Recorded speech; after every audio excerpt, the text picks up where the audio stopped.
What up, my guys? Man, the intro gets me hyped up every single time. Have to get the vibes going, man. I believe it translates into good plays, man. But I'm your host, Jay Money is Money. Today we breaking down the Chicago Bulls and the Cleveland Cavaliers 2022 to 2023 team preview and season win totals. We got our guy Rob Veno and Skee Profit here with us. What's up with you, Skee, my brother? Everything cool with you? Yeah, man, we get some hearing that theme song. We get a little bit of basketball tomorrow, a little preseason startup. So I'm excited to watch some hoops. Excited to continue to talk these out with you guys, and looking forward to a great season. I'm right there with you. What's up with you, Mr. Rob Veno, my guy?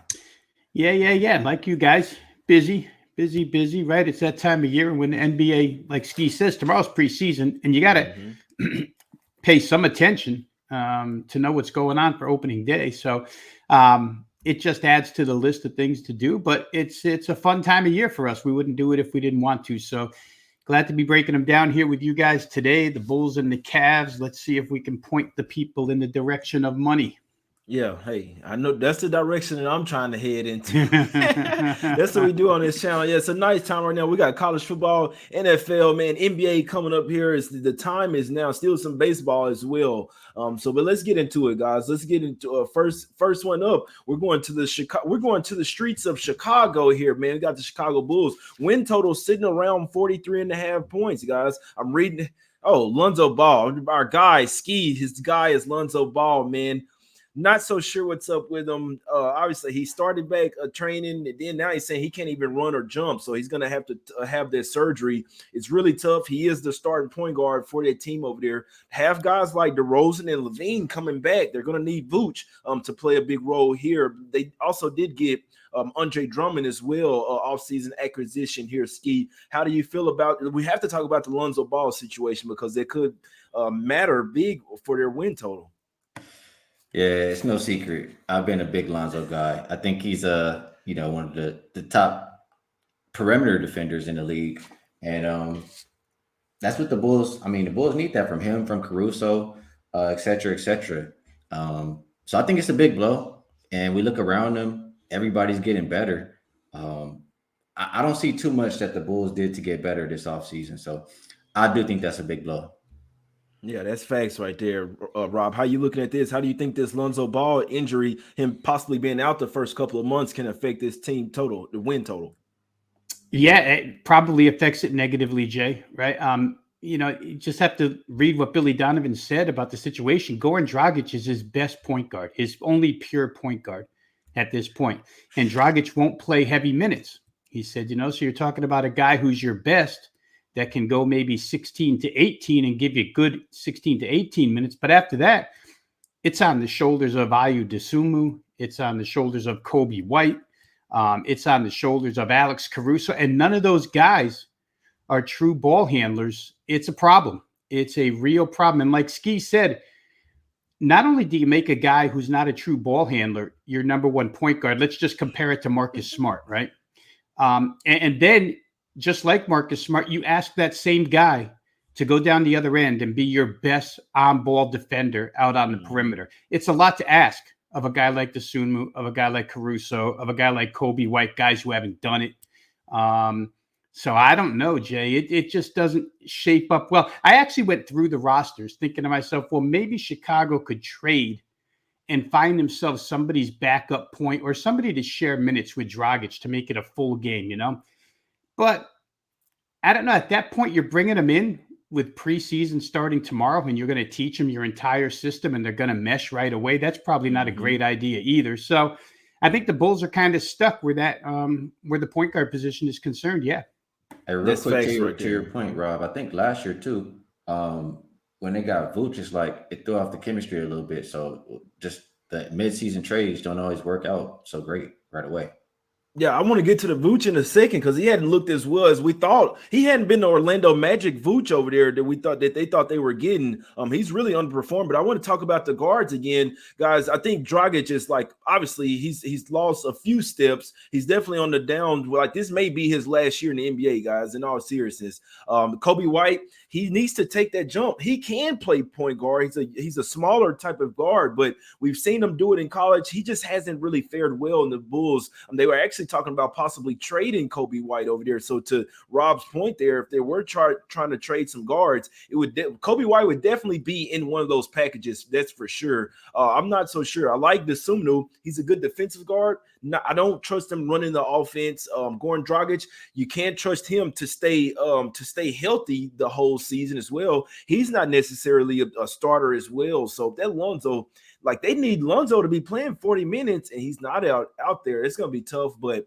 they're real thin at shooting guard depth as well. It's going to be tough for the Bulls. I see them being like an average middle of the pack type of team. It's going to be tough to make the playoffs over there, but I want to start with Vucevic here, Skee. How do you think he's going to look? Does he take this step up? Because if he doesn't, and because remember, he's not good defensively either.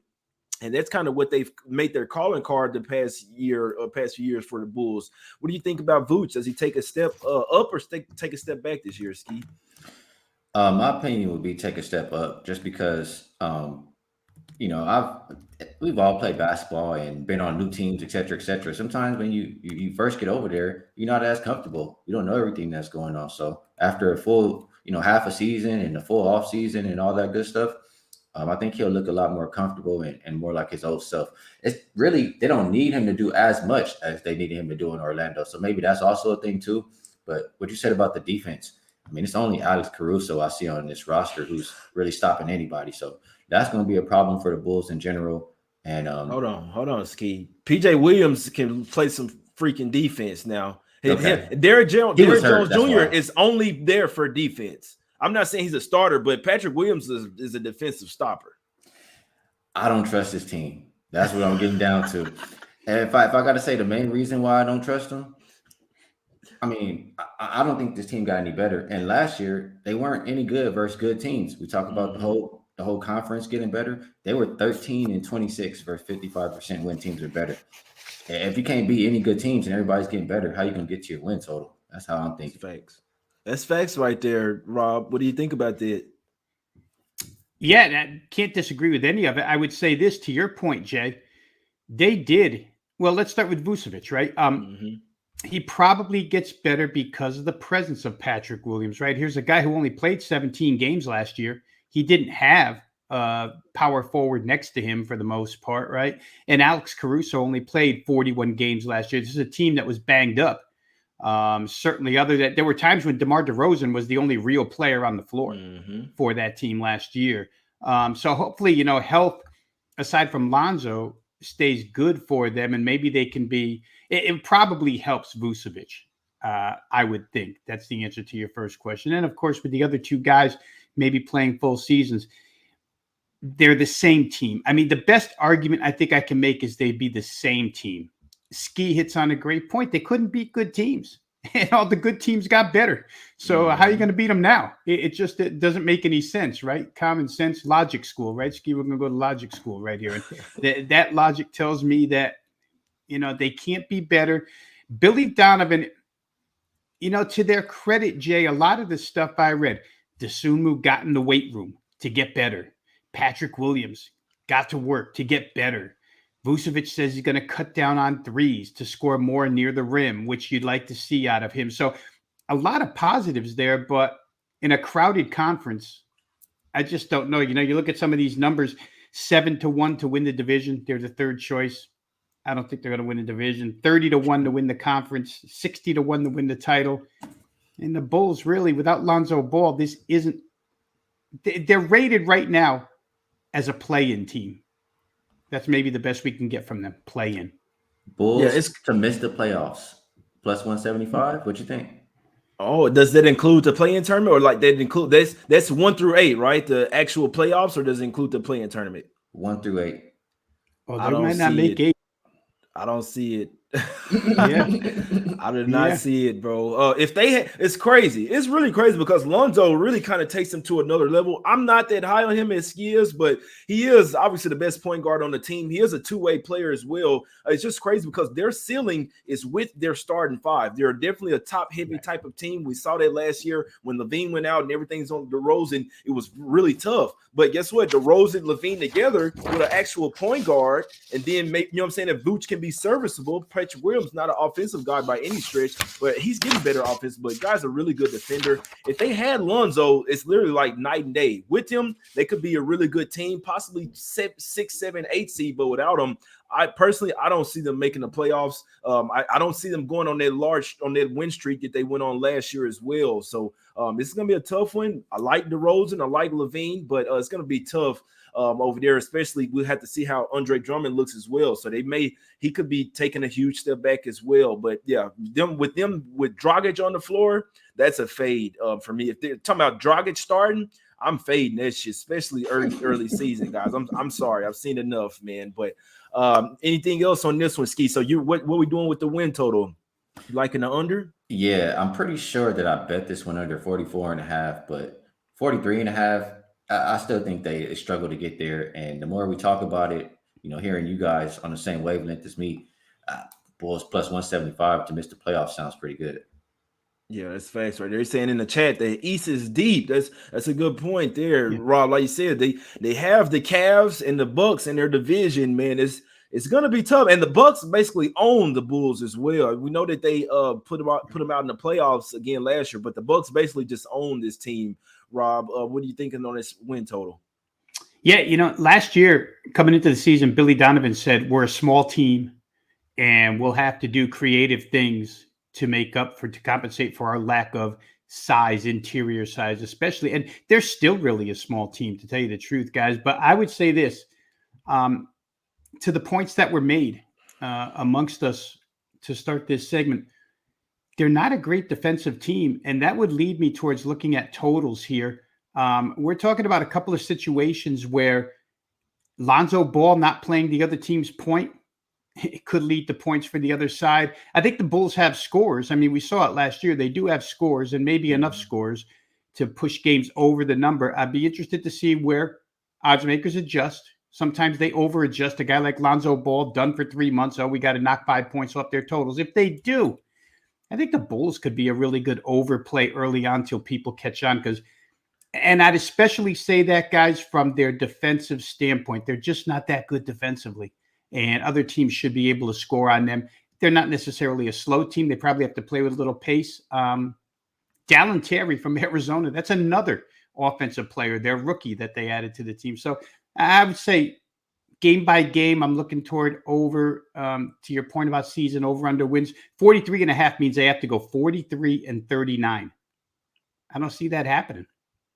Yeah, it's crazy with those win totals because to say there'll be a less than 500 team, I won't go that far, but it's gonna be tough, man. They guys in the chat making some good points, man. Maybe LaVine, they were kind of already on the fence if he's gonna sign that extension or whatever. Maybe he's like, you know what, I want to go somewhere. Guys, it's a new day in the NBA. These players don't really want to waste. Stop it, Skee. They don't really want to waste their prime years, right? They want to be on teams that's at least that's definitely going deep into the playoffs, trying to win championships. So we could see LaVine and DeRozan get pretty disgruntled here. It's definitely something that we have to keep our eye on. They could quit on the coach as well. So it's definitely something I always say you got to stay locked in with the NBA, because if these guys don't care anymore, it's definitely going to be a bet against situation. I will say this. When they go up against teams with dynamic point guards, I'll be looking to fade them, especially early in the season. So point guard play is definitely something that could hold them back to start the season. They can score, but when you're going up against other top-tier point guards, it's going to be pretty tough for the Bulls. So I'll be taking it matchup-wise day by day. That's pretty much it for us on this one, Skee. What were you going to say? You wish nobody's going to the Lakers, bro. Settle down, man. Hey, what I will say is, I remember an interview and LaVine just saying 2 players he would love to play with. LeBron and Anthony Davis. So we'll see. I like that comment in the chat about him. Hey, getting praised at the deadline. DeRozan was supposed to go to the Lakers. I read today that he thought it was basically a done deal over there, Rob. So DeRozan, I mean, he'd love to go back and play in LA. I'm not sure how the Lakers can trade anybody or get anything done unless it's a Westbrook trade. But what do you think about that if DeRozan were on the Lakers, Rob? Well, I'd add to it that we spent half the offseason thinking that Zach LaVine was going to go somewhere. He took his sweet time re-signing with Chicago, looked around, and maybe just didn't get the offer that he wanted. I'm not sure. Health-wise, it looks like all systems are go for him. And that's what you want to see, guys. We'd rather see Zach LaVine on the floor than on the sidelines. He's too good of a player. But, I forget who we were talking about last week where we said it could be a fire sale. I mean, maybe we see something big happen here, too, if things don't go the Bulls' way. And, Jay, real quick, to your other point, this could be a 500 team and still cash an under ticket. Yeah, so, that's facts. They go 42-40, 41-41, and you still cash your under. So, I don't know. This Lonzo Ball thing is a big deal. Yeah, and some people liking them to get to the play-in, but lose in the play-in tournament. Saying to make the play-in tournament is -120. I definitely think they can definitely get the 10th seed. I mean, they're not worse than the Hornets or nobody like that. So they could definitely get to the play-in. It's not a bad bet to take them to get the play-in, but not make the playoffs. Both of those can cash for sure. I can't wait, man. I can't wait to the season. It's definitely gonna be fun. But yeah, my guy's leaning the under on that team total. Now when Skee. You got something else? I agree with something you said. I want to fade the Bulls early in the season, and I just looked. It opened at a 5. It's already up to 6 versus Miami in Game 1. I think that's likely a really good spot to hop on Miami because I like them this year. And shortly after that, they play the Wizards and they play the Cavs on the back-to-back. I think that's another spot to smash them. So, what you think about that Game 1 versus the Heat?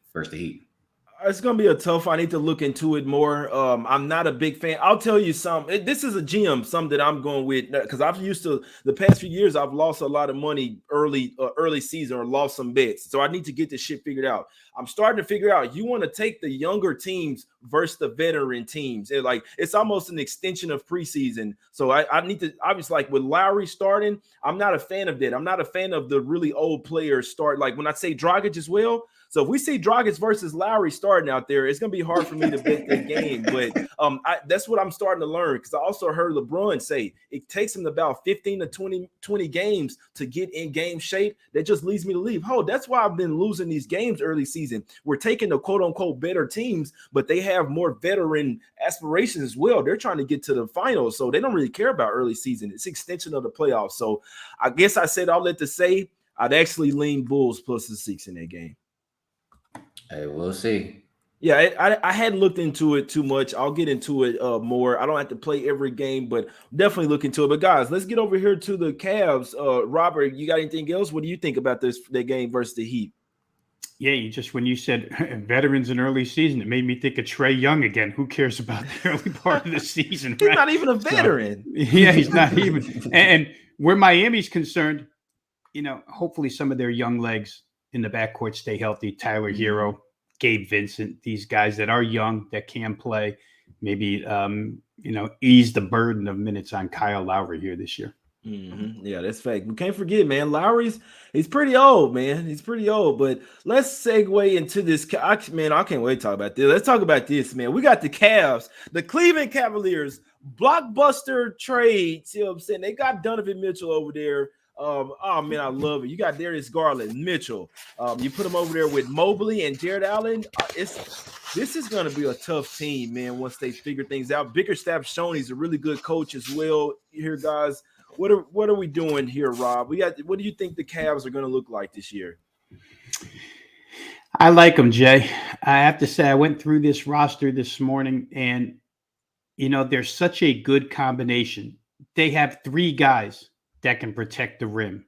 They have 4 guys that can shoot threes. They have 3 guys that can ball handle. They just, when you start thinking of combinations of aspects of the game and how many players do you have that can do it, they got guys that can do all this stuff right here. The one weak spot, I guess, they're kind of determining who their small forward is going to be. Isaac Okoro's a heck of an athlete, was in college, but hasn't really come through yet. And he's not being guaranteed the starting job here. Believe it or not, the kid from Belmont, Dylan Windler, JB Bickerstaff pointed to as a guy who's tearing it up right now in training camp, and he could see more minutes. He's been hurt quite a bit. But when you get away from their starting unit, and you can come with Karis LeVert as your sixth man, and you can come with Osman, and you can come with Kevin Love, who had a rebirth last year. The guy could still play the game. The stuff that he does well, right? He's a good rebounder. He shoots threes, 39% last year. He can assist for a big man. Robin Lopez being your backup center to defend the rim, to me, that's a big deal too. 10, 12, 14 minutes out of him playing defense and guarding the rim. So I like the Cavs. The one thing I think they might be a little bit short on is backup firepower. You know, the stuff off the bench, it's close, but I don't know that it's elite level yet. But other than that, I mean, when you start getting away from the Boston, Milwaukee, and Brooklyns of the world and Philadelphia's, Cleveland's creeping up. They're not in that tier, but I think they could be the fifth best team in the league. I think they could certainly challenge Miami for being the fifth best team in the conference. So we'll see, but I kind of like the Cavs. I love the Donovan Mitchell thing. It's a big deal. It's a big deal. What do you think, Skee? Is this a big deal? Hell yeah, it's a big deal. Hey, the Cavs, I mean, they already showed you that they was good last year. They took a huge step forward, and majority of that has to do with, I mean, the bigs, Jared Allen and Evan Mobley. I mean, because I got to talk about it. I know we're talking about Spider, but when I think about the Cavs, what makes them good is they got them trees down there to protect the paint, and they just play like a shell defense. They try to have everybody just, don't gamble too much, keep them in front of you. You got that help behind you type of deal. And it's been successful. Even when they do have to, start switching and rotating, they do a good job of doing that. So I see their defense, even maybe taking another step forward this year and making it hell for teams. They got that Garland pick and roll with Jared Allen or Mobley. They got Spider who can come in and close the games for them now. This Cavs team is going to be tough, man. We talked about the East getting better. I want to ask y'all, the Bucks been running this division, right? They're minus 300. Can the Cavs give them a run for their money this year? They plus 300. Yes. I wouldn't be surprised. Hot take. I don't be surprised if the Cavs win the Eastern Conference this year. This fucking it's scary, bro, what they did last year. And then you add a superstar like Donovan Mitchell. His defense, he can play some defense, just didn't care over there in Utah. But they basically have two Rudy Goberts over there. You see what I'm saying? Now you have the offense. Now Darius Garland has some help. You can't key in on him. You bring in guys like LeVert off the bench. It's unfair. It's absolutely unfair. Karis LeVert is a starter in this league, guys. Then you got, like you say, Kevin Love, a veteran that's going to bring some veteran presence, championship type of presence off the bench as well. He actually he wants to play basketball again, like Rob alluded to. Bickerstaff has a guy playing, wants to play basketball again. He's working in the offseason trying to get better. LeVert, Love. They added Nito as well, who he's a good role player. Guys like Ozzy Kokoro, Seti Osman, added Robin Lopez, which, it's not huge, but he can still play some defense, protect the rim, and get rebounds for them off the bench. Still have Dylan Winder as well. I like this team. Dean Wade, Lamar Stevens. I like what the young core did last year as well. This team definitely has a future. If not this year, by next year for sure. I see the Cavs really getting back to the top of the Eastern Conference. And I don't bet futures like that just because obviously injuries can plague you, the whole season. If Mobley or Allen gets hurt, it's done. You see what I'm saying? But I'd be looking at Cavs to win the division, man. Middleton is not 100% right now. He may not be playing early in the season. Bucks are still those guys, but the Bucks, they have a problem, right, because Allen and Mobley can kind of hold Giannis at bay. I like the Cavs. I love the Cavs this year. We will make. I actually have the Cavs socks on right now, no lie. But we're going to make plenty of money with this team. Let me switch the background. I love this team this year, man. Not too much, but let's just say that I believe this another year where that they're going to be slightly underrated, even with the Donovan Mitchell trade. I like this team this year, Rob. Yeah, that's what I was trying to make to begin with is you can't find a weakness in these guys, right? You can't say they don't handle the ball. Ricky Rubio is going to come back somewhere between November and January and give them 3 point guards, 4 point guards, because either Mitchell or Garland could play point. And then you have, like you said, Raul Neto comes in, and then you have Rubio. So you got 4 guys that can handle the ball. Chicago doesn't have any. So right away you're ahead of the game. And the Trees, like we say, when they go to the bench, they can bring Robin Lopez in just to defend and guard the rim. You got 3 of those guys. You've got something of everything. I just don't know where they go wrong here. And to your point, Jay, when you were talking about veteran teams, guess what? The Bucks are becoming that veteran team, and the Cavs are the young team. So as far as division odds go, you could be onto something there. This team may get off to the really hot start. They do cause some problems for Milwaukee. I know they have Drew Holiday, a great defensive point guard, but now Garland or Mitchell, who cares? Mitchell closes games, but Garland showed he could close games too. So they got a lot. They got a lot here, and when Rubio comes back, they have even more. You hope their health is good, because if it is, we're talking about this all on paper right now. We don't know what's going to happen. But I would be willing to say that if Milwaukee goes through a couple of veteran injuries, hello, Cleveland, right, at plus price in that division. So, yeah, I like them. I can tell by you guys, you both like them as well. But there's really very little you can pick at and say it's a negative for the Cavs right now. Yeah. Let me expand a little bit on what he's saying and what you have said too, Jay. They're a young team, right? They still, you said it too, they're gonna be still a little underrated this year, under the radar. I mean, why the hell are they underdog in game 1 versus the Raptors? I was looking at the same shit. And I took Raptors for, I'm always trying to learn. You got to look. One thing I want to make possible, guys, like even guys that you think are experts, we still have to learn every single day. So I'm saying, beginning of the season, tore my ass up last year. I remember, man, I'm like, I got to switch this around this year. I could not let this happen. I took the Raptors game 1, their home opener. It was game 1 or game 2, home opener versus the Wizards. Smacked them. You see what I'm saying? Like it was like 100-something to 83. It just absolutely smoked. I had a big play, a big bet on the Raptors, and it's got smoked. And so I'm just trying to go. They didn't have Siakam, but I was just looking at like, why do they start so slow? You got guys like Van Fleet. They do have Scotty Barnes now, but a lot of their guys, OG Anunoby, it takes time for them to really get going, man. So yeah, game 1, I'm looking at the Cavs plus the 3 or on the money line there. I think they're being undervalued to start with. And the Raptors show that they can start out slow. The Cavs will probably start out fast. This is a team, that's probably why they won't go too far in the playoffs this year. They'll probably like go all in on the regular season, like the Jazz did a few years ago. They'll go all in, get the best possible seed, probably could be legitimately a top 3 seed. They can win the division. They're definitely live there, and I think the Bucks are too big of a favorite, maybe. But I think the Cavs come out here with a lot to prove, and just their style of basketball, God. This is what I'm starting to realize, Rob.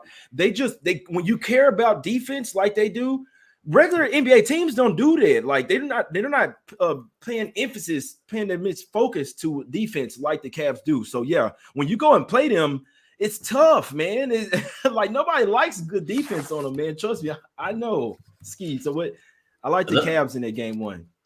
And I'll kick it back to Rob. I know we skipped Rob a little bit, but I was with you. I struggled to start the year last year, and I was trying to figure it out too for myself. I do these previews all the time, and I have these opinions about these teams, and then I wait till the day of the games, and I start to just second guess and change my mind.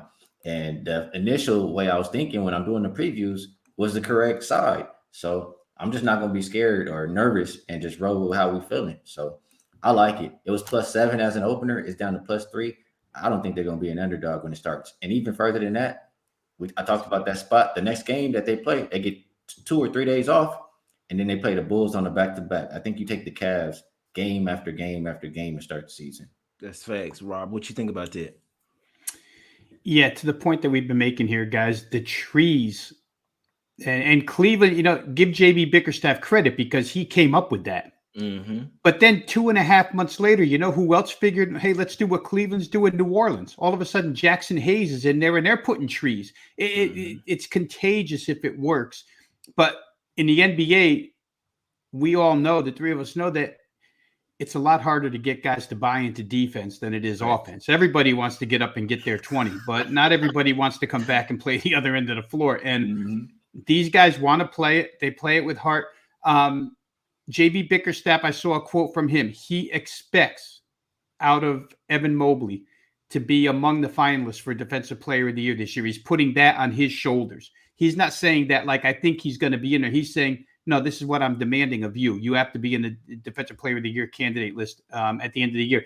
Very well could be overall Defensive Player of the Year if he plays the way he's capable of in his second year. So all I can say is last time we were here together, that Philly-Boston came up, and I think we were moving lines before we got off the air. And do we have to move lines again? Oh, it's already moved, so I guess we can't move it even more. But we have to. I got to let you guys press buttons before I press buttons. Yeah, let me get in there. I definitely moved that shit. I definitely moved that Philly line. I was literally at the casino. It was +4, and I put another bet. I make a lot of small bets so that one play is not moving the line, and it moved 4 to 3.5. The money line moved from +155 to +145, literally in a few seconds. And I didn't care. We finna cash. The nothing's guaranteed, but I like it, my guys. It's actually still if just on the quick note on that, you like the Sixers money line game 1. There's a rogue +175. There's one +175 at Caesars. So if you like the Sixers on the money line, get the best price. It's basically +145, +150 everywhere else. But I know yesterday it was still +175 at Caesars. So check out it. Make sure you're getting the best of the line. But I'm just looking at this Cavs versus Toronto spot here, and I might be on this. Let me get. I think something happened with. So he say his laptop died. It's all good. We about to get out of here now. I know Skee likes the over for the Cavs win total here, Rob. Let's go ahead and get out of here. I like the over as well. I didn't bet it. I'd actually rather play I like the win total over, but I actually think that I think that win division +$3 is I think that's going to shorten up. Let's put it that way. I don't think that that's going to be as high as the season, like get halfway through the season. Rob, what do you think about that? Yeah, I think, anybody watching that wants to take, I don't know, I'll call it a flyer, right, Jay? If you want to take a flyer on the Cavs, take a flyer on the Cavs. But I think that we are a hair more serious than a flyer when we're talking about the Cavs to win this division. There's we laid out a lot of the reasons why maybe they can do so. I found +350 this morning. So they're probably out there for folks watching. You can probably find 350 rather than $3, 7-2 odds. If things break their way, they can certainly do that. I think that I'll say this to people out there. Don't be afraid if the Cavs, when they're favored, if odds makers start to adjust, right? And let's say the Cavs become 7, 8, 9, 10-point favorites, and they're a defensive-minded team. I would say don't be afraid to play that favorite still, because the Cavs are your typical 102 to 87 type team winning games. You know what I mean? Just because the game's going to be lower scoring doesn't mean you can't cover a bigger number. So we're probably all saying the same thing. We like the Cavs game to game. We like the Cavs season win total over. And we feel like you can take a shot with them to win that division and dethrone the Bucks, especially Bucks being a veteran team. Maybe an injury happens. Yeah, no, if the Bucks have an injury, which Middleton's already not, he's coming in still off the injury last year. He's not going to be playing to begin the season. Giannis coming off Euroball. Drew Holiday, that's my guy, but he's getting up there in age, guys. So we got to pay attention to, especially with a championship team like the Bucks. What are they going to do? We don't care about the regular season. Let's just get into the playoffs. They know what matters. That's the whole nother season there, Skee. You're bad. We're just talking about the Cavs here. We're about to wrap it up. You liking the Cavs season win total over, right? Yeah. It's at 47.5. I saw it open around 42.5, but they got 44 last year. I think Donovan Mitchell and just another year of consistency and chemistry can help them get at least 4 more wins. So yes, I'm going over. I like it, man. I couldn't talk you off as well. I'd definitely lean it over. I lean the Cavs to win the division as well. I know they got some really good teams in that chat. We got the fanboys in the chat, man. Say y'all forgetting about the Raptors, man. It's a really good division. They're not in their division though, but I know what you're saying. He's saying to Raptors top 3, possibly in the East. But yeah, to win that division is basically it's them against the Bucks. And I feel like if you can get that plus 350, like I just came from the damn casino, but I gotta get on that, bro. Like, because really, it wasn't any injury to the Bucks or them just slowing down, or they could just be like, you can have it, Cavs. We want to win in the playoffs. We don't give a damn about this regular season trophy. I really see the Cavs going all in to win this division. That would be an accomplishment on its own, right there, right, Rob? That plus 350, man. I like it.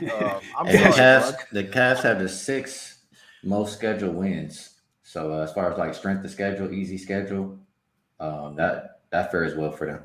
And guess what?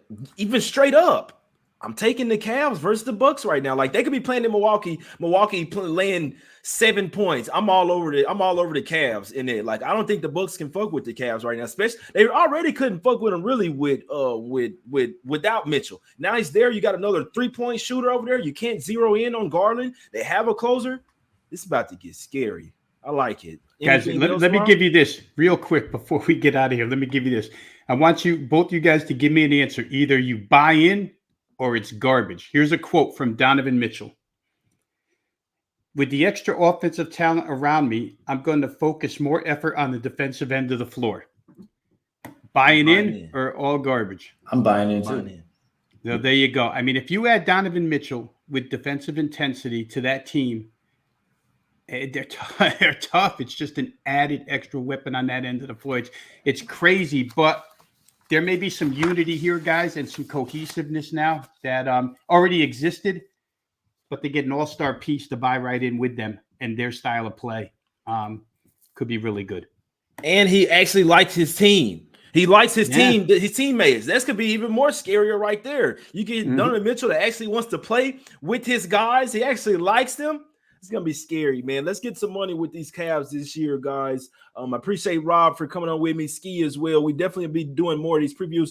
2 more teams tomorrow, guys. What do you say? 2 more teams tomorrow? Yeah.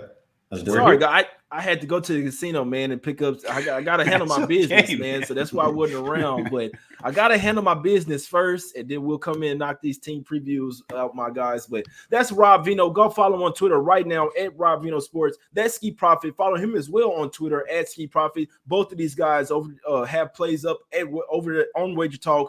College football, NFL, baseball, all the good stuff. Rob, real quick, let them know what you got going over there at WagerTalk, my brother.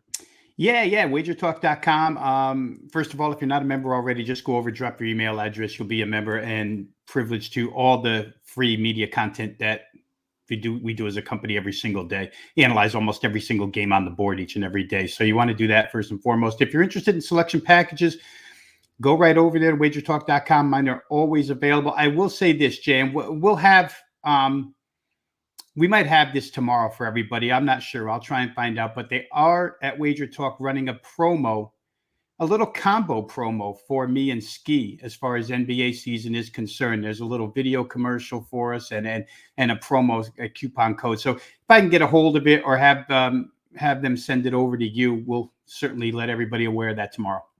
Got you for sure, my guys. What's up with you, Skee? What you got going over there on WagerTalk, my brother?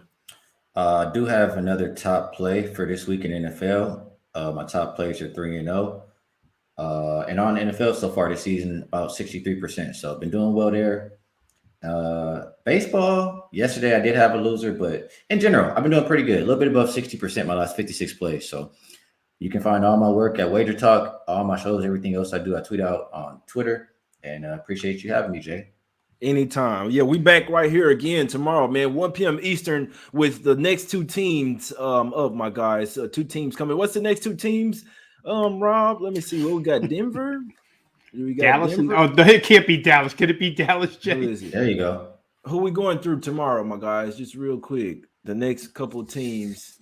It don't matter. We'll be back tomorrow, my guys, with 2 teams. And we're good at a lot of things. We're not good at alphabetical order. Yeah. So yeah, I'm pretty sure it's Dallas. Now we got I'm pretty sure it's Dallas. We're talking about Dallas and Denver tomorrow. Looking like we'll get to it, man. 2 more team previews tomorrow, my guys. Make sure you go follow us on Twitter. Hit the like button, subscribe as well. Share the show if you can, man. Not a ton of love on the previews, guys. So if y'all can retweet it, share it to your social media. We're trying to get as many people locked in on this NBA as possible. We appreciate everybody for tuning in. We out. Till next time. We back tomorrow.